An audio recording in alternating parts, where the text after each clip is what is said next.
বাবা সারপ্রাইজের কি আছে? তুমি তো আসা যাওয়ার মধ্যেই থাকো। এবার বলো কয়দিন থাকবা? এটা কি কেউ বলতে পারে কে কয়দিন থাকবে? কেন? সবাই একদিন যাইতে হবে, কেউ আগে আর কেউ পরে যাবে। আরে মামা আমি সে যাবার কথা বলতেছি না। মামা আমরা তো চাই তুমি সবসময় আমাদের সাথেই থাকো।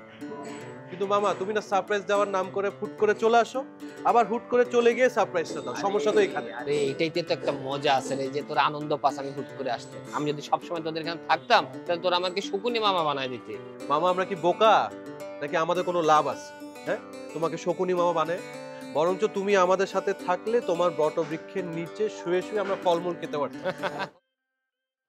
আরে মামা তুমি চলে আসছো। তোদেরকে সারপ্রাইজ দিতে চলে আসলাম। বাবা সারপ্রাইজের কি আছে? তুমি তো আসা যাওয়ার মধ্যেই থাকো। এবার বলো কয়দিন থাকবা?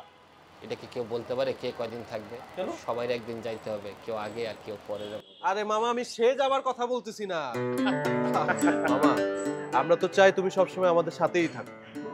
কিন্তু মামা তুমি না সারপ্রাইজ দেওয়ার নাম করে হুট করে চলে আসো, আবার হুট করে চলে গিয়ে সারপ্রাইজটা দাও। সমস্যা তো এখানে। আরে এইটাইতে তো একটা মজা আছে রে, যে তোরা আনন্দ পাস আমি হুট করে আসতে। আমি যদি সবসময় তোদের এখানে থাকতাম তাহলে তোরা আমাকে শকুনি মামা বানায় দিতে। মামা আমরা কি বোকা নাকি আমাদের কোনো লাভ আছে? হ্যাঁ, তোমাকে শকুনি মামা বানায়? বরঞ্চ তুমি আমাদের সাথে থাকলে তোমার বটবৃক্ষের নিচে শুয়ে শুয়ে আমরা ফলমূল খেতে পারতাম। হইছে, আর পাম দেওয়া লাগবে না, অনেক পাম দিছো। তো যাচ্ছিস কই? ও আমার একটা মিটিং আছে, মিটিং এ যাচ্ছি। নতুন কাজ নাকি? আরে না মামা পুরানো কাজ। ওই কিছুদিন আগে একটা আমি শর্ট ফিল্ম করছিলাম, ওটা টেকনিক্যাল পেমেন্ট বাকি আছে, ওটার জন্য মিটিং এ যেতে হবে। তা আগেরটার কি হইছে? ওরে ভুলেই গেছিলাম বলতে, আগেরটা তো আমি ইন্টারন্যাশনাল ফিল্ম ফেস্টিভ্যালে পাঠাইছি। বাস। হেভি হয়েছে হেভি। তুমি আসছো না, তোমাকে নিয়ে দেখবো। অবশ্য তুমি তো ইনভেস্টর, তোমাকে নিয়ে দেখা তো ফরজ হয়ে গেছে। মামা আমার দেখা লাগবে না, আমি এইসব কিছু বুঝি না। তুই বানা, তুই করে যা। একদিন দেখবি এই ফিল্মের জন্য পৃথিবীর মানুষ তোকে চিনবে।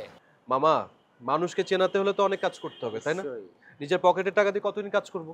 এই যে তোমার থেকে আমি টাকা নিয়ে একটা ফিল্ম বানালাম, ওটা তো এখন পর্যন্ত ফেস্টিভ্যালে দিতেই পারলাম না। তোমার টাকা ফেরত দিতে হবে না?